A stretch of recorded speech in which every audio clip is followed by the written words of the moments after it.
Hi guys, Tommy here from Easy Buyers Agent. Here at Easy Buyers Agent, we buy the right property for our clients. First of all, I just would like to thank you all. Thank you so much for your time to visit our webinar.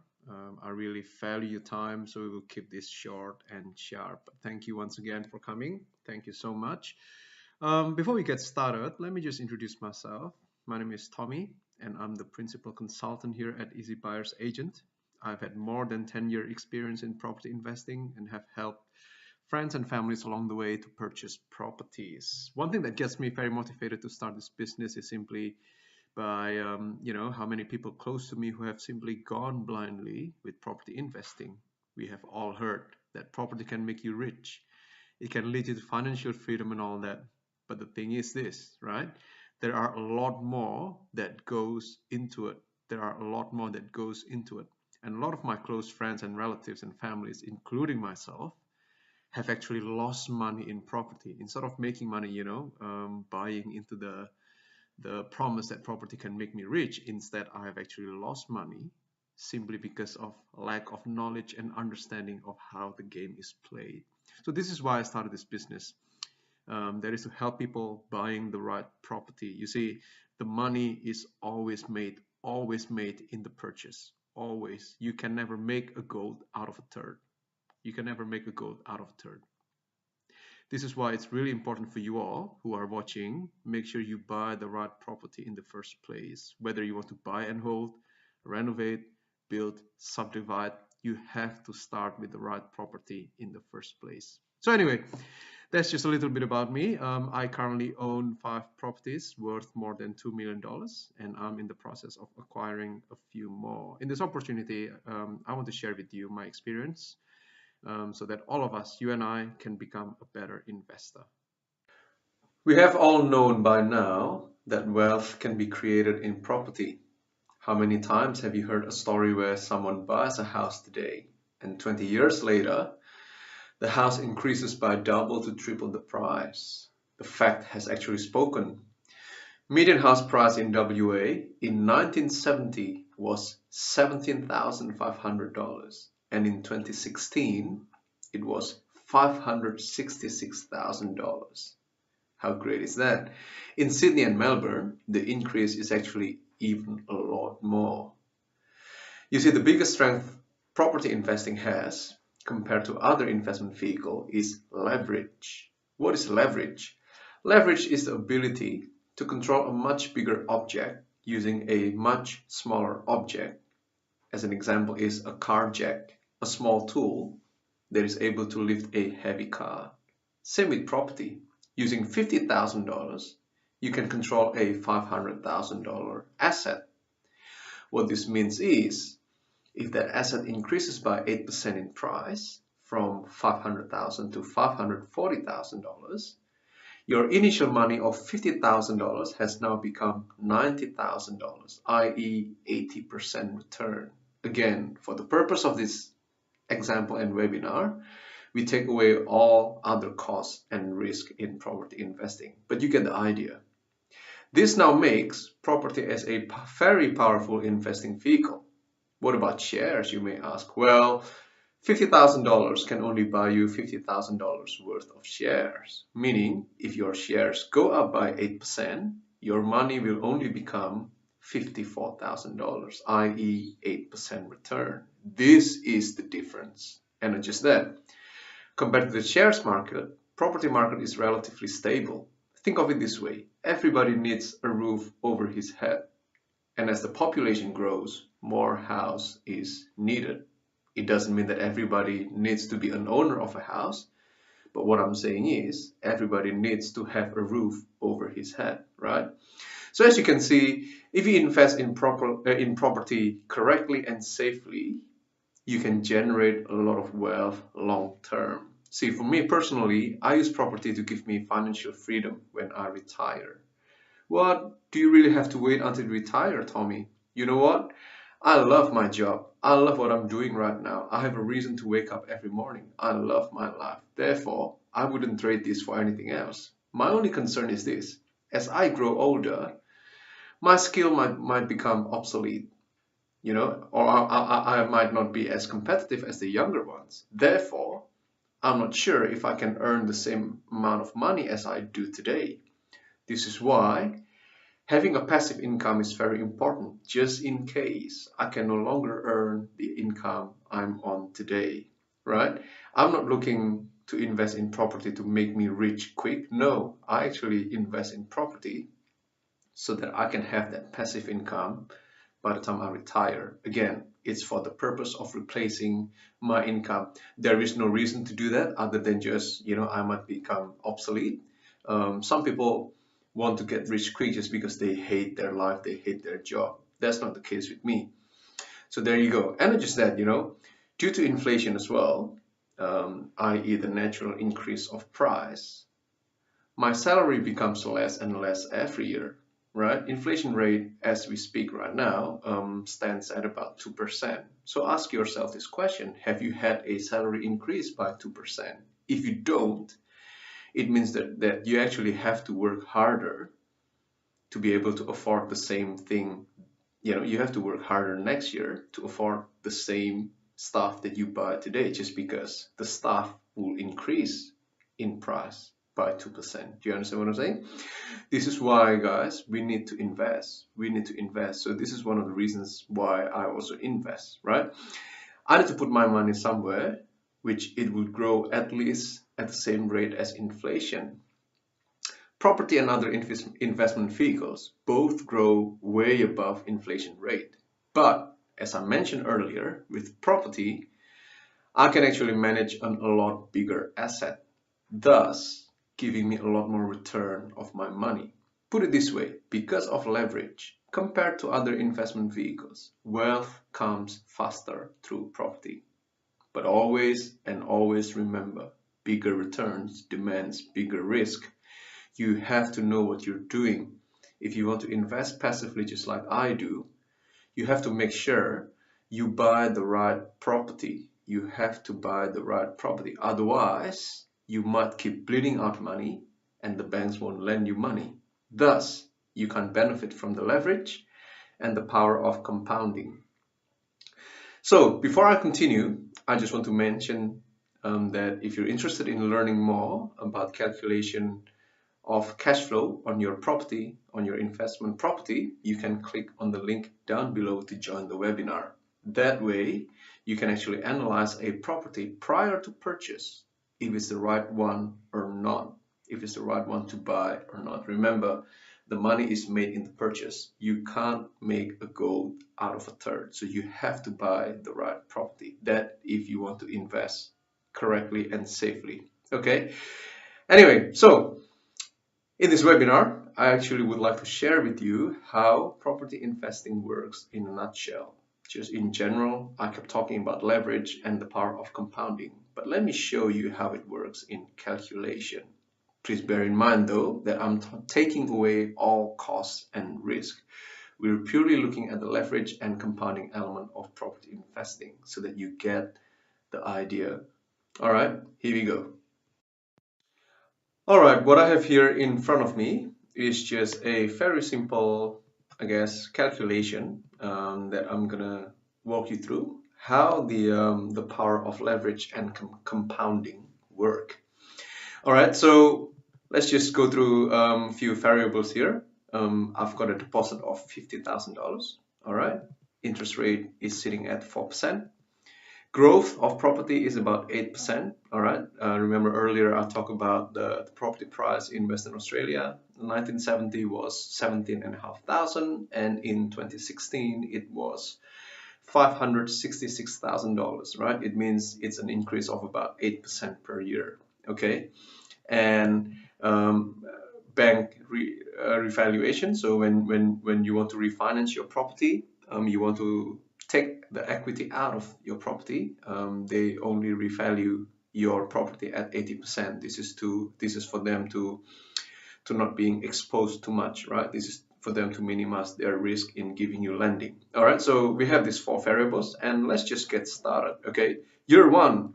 All right, with my $50,000 deposit, I can buy a property worth of $500,000. All right. it means my loan will be sitting at $450,000. So this is assuming a 90% borrowing with 10% deposit. Okay, $500,000.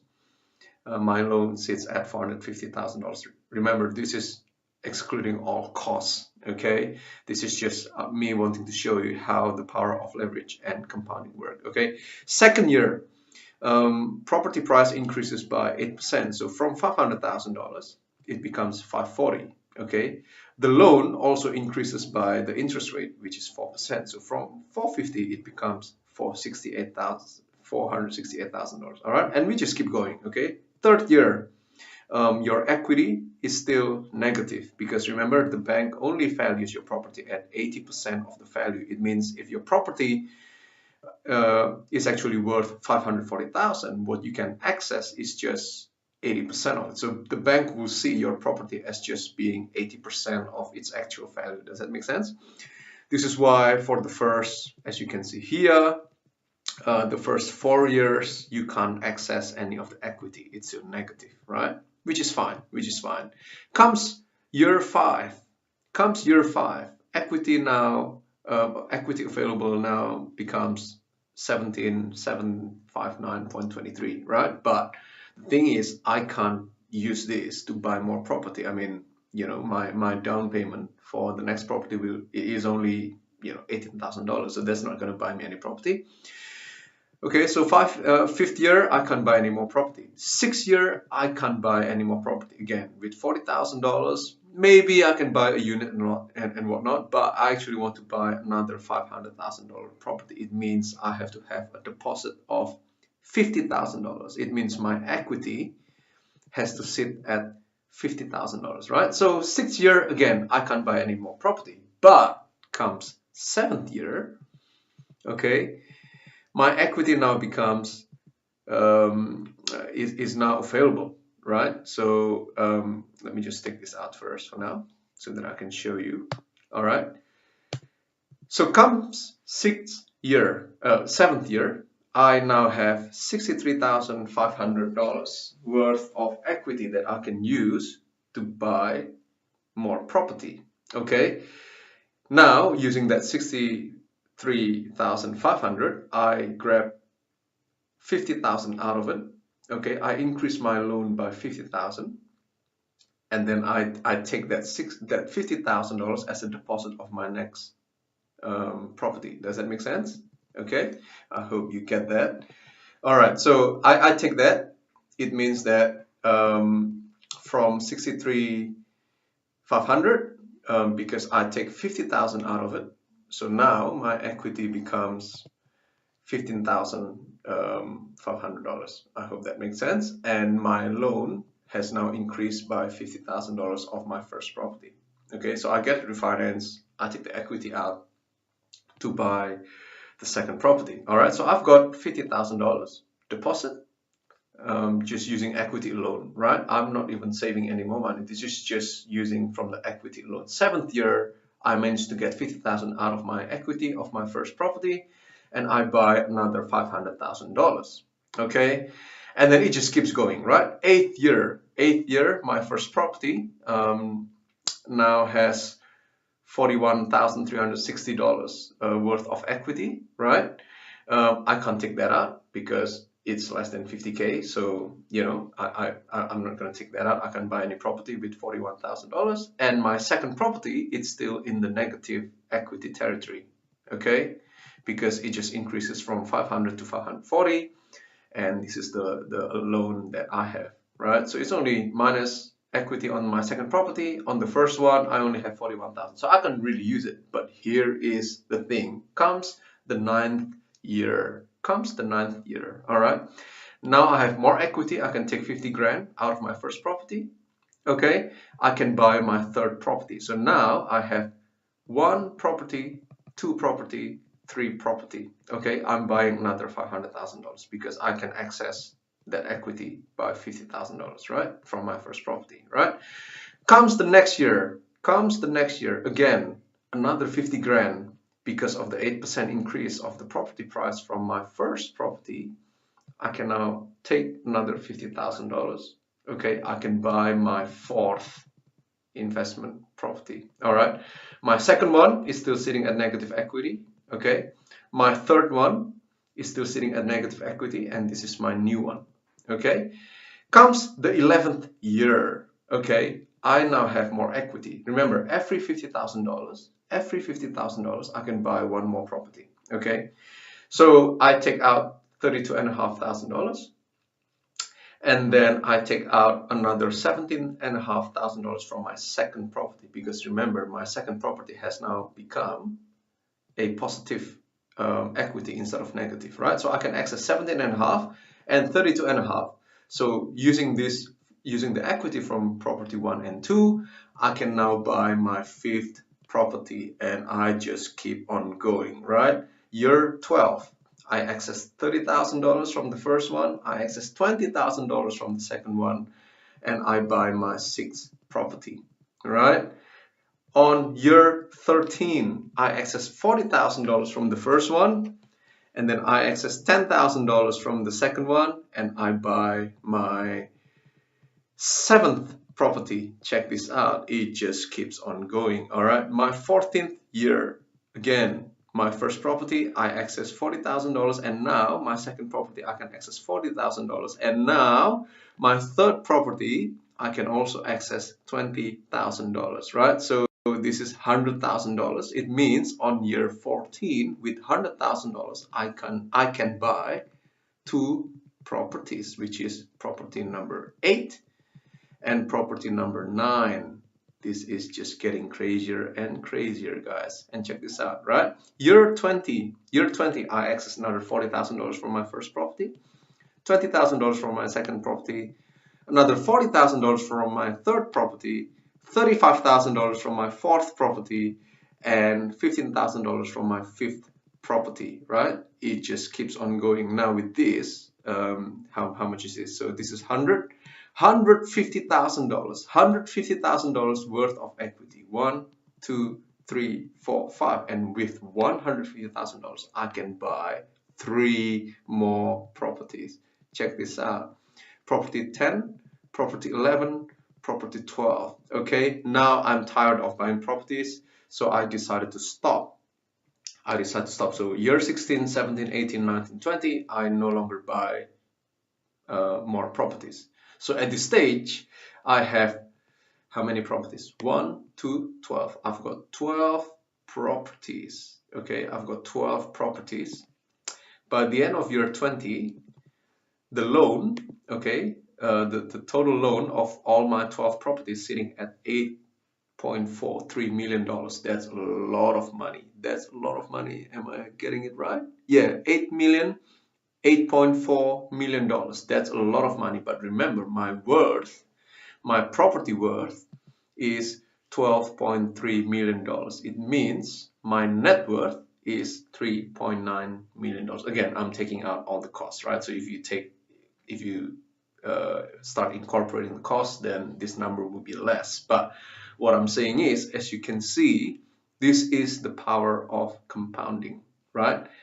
And as you can see here, I only started with $50,000, and I'm not even injecting any more money. I just let the property grow by itself, and I access the equity. Okay, if you guys don't know what equity is pretty much the difference between the property's worth and the loan. Okay, that's your equity, and this is what you can access through the bank. But again, the bank only lends you 80% of your house value. All right, so as you can see here, guys, I mean, check this out. I mean, this is the power of compounding. I mean, you can't get this from any other investment vehicle. I mean, you know, I started with $50,000 and I ended up with like $3.9 million net worth in 20 years time, not even using my money. I'm not even using my own money. I'm not actually putting in any more money. I just started with that $50,000 deposit. That's all I had to buy my first property. And then from there, it just kind of goes on and on. Okay, but you have to remember, you have to be able to service the loan. Okay, I mean, $8.4 million. That's a lot of mortgage to pay. Okay, but this is the thing: if every property that you have can be rented and is positive cash flow, it means you're not forking out money from your own pocket. Okay, this is why the theory sounds really great. All this leverage and compounding theory sounds really great, but it all comes down to buying the right property. I can't stress that enough. If you don't buy the right property and you keep bleeding out money first, your net worth will be less. Okay, the property's worth will be less, and the bank can't keep lending you money because you need banks lending to be able to buy your second, third, fourth, fifth, sixth property, and so on. Okay, if the banks can't lend you money, then you can't benefit from the leverage and compounding. Okay, so I hope this gives you a bit of a nutshell, a quick run through of how property investing works. Again, there are risks in property investing, there are costs in property investing, but it all comes down to buying the right property. So, as you can see, guys, buying the right property is the key. It's non-negotiable. Property is a big purchase. Might as well do it right. Okay. So before I close off, I thought I just want to mention this. If you wish to use the same calculator as we do here internally, you can actually purchase the calculator. It only costs you $11. Very, very cheap. But remember, this calculator is what allows us to analyze our projected property purchase before we buy. Remember, this is all about minimizing risk as much as we can so we know what sort of numbers we're dealing with. Okay, but other than that, I thank you so much. I thank you so much for your time. I hope this webinar has been valuable. And if you need more information on the kind of service we provide, please call or email. Remember, we stand by you as a property buyer and investor, and we make sure that the property we help purchase is the right one. Thank you once again, everyone. I'll see you next time.